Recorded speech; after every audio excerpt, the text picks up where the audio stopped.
Hello, my name is James Spiro and this is Fintech 2023. I'm joined now with Yuval Giveon, the co-founder and CTO of Neema. Yuval, hi. Hey James, pleasure to be here. Thank you so much for taking the time. I'd like to understand, it's been about a year since we last spoke at Fintech 2022, and what I'd like to do is start by asking about an update and what can we have heard from you in the last year? So 2022 was great for Neema. Really, our business of digital accounts grew. We're aiming to create new products for new population in the Israeli market. It's been a great year. That's so refreshing to hear. I mean, it's been a tough year anyway for so many people in so many industries. So we know Neema creates digital accounts for that are parallel to the Israeli banking system, the traditional system. So whenever the water is stormy, the traditional fintech or financial industry, then people come to fintechs and look for solutions that are parallel to the traditional system that might not serve them or might not serve them well. Well, it's really refreshing to hear. I'm so happy that you folks are having a good year.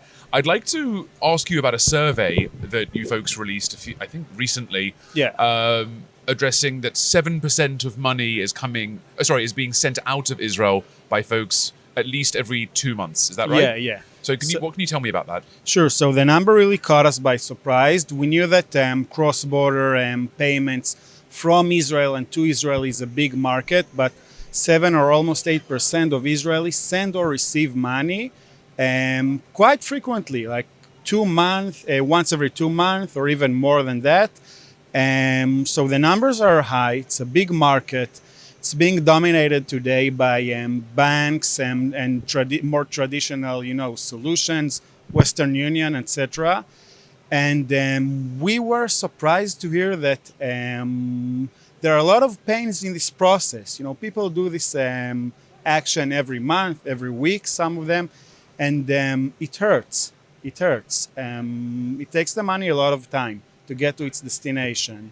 And it's expensive as well, I'm guessing. It's super expensive. It can cost like hundreds of shekels per transfer. And on top of that, you need to add like currency exchange fees. You really don't know what's up with your money. I mean, you send the money and you really don't know when will it arrive to its destination. You gotta, call the beneficiary or, the person you're working with or family. And did you get the money? Did you see the transfer? Like, we're still there. Yeah, it's a scary thought if rent is due. Yeah.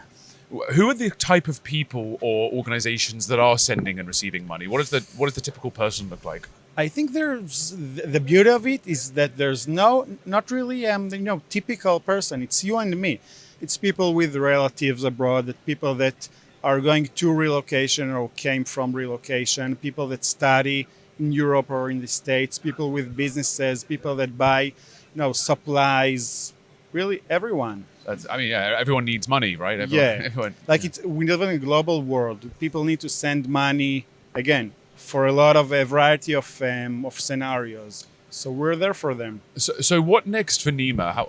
What's it looking like for you folks as, money in the traditional sense is changing because now money is through an app or it can be wired or it's, cash is decreasing and these global things are happening. Right. So really we started with underserved or underbanked populations, and we're now like aiming for you and me, because me and you need sometimes solutions that are more flexible and they cost less and they allow you to move your money at the end of the day. We allow you to move your money wherever you want, whenever you want. So for example, if you want to send money to China, and in China, the dominated financial applications are WeChat or Alipay. Like you can send money to Alipay or WeChat through your bank. So we connect digital accounts and cash pickups and cash cards and whatever solution in any country to you. I suppose that's important, not just for getting money into that country, but also folks that may want to take money out of a country. Right. I imagine what we're seeing in Russia and some of the conflicts there. Yeah. Wow, well, it's been a fascinating year. Yeah. I'm glad we saw you at Fintech 2022, now Fintech 2023. I look forward to speaking to you next year at Fintech 2024, and we can catch up on some of these trends. Yuval, thank you so much. Thank you for having me. Cheers.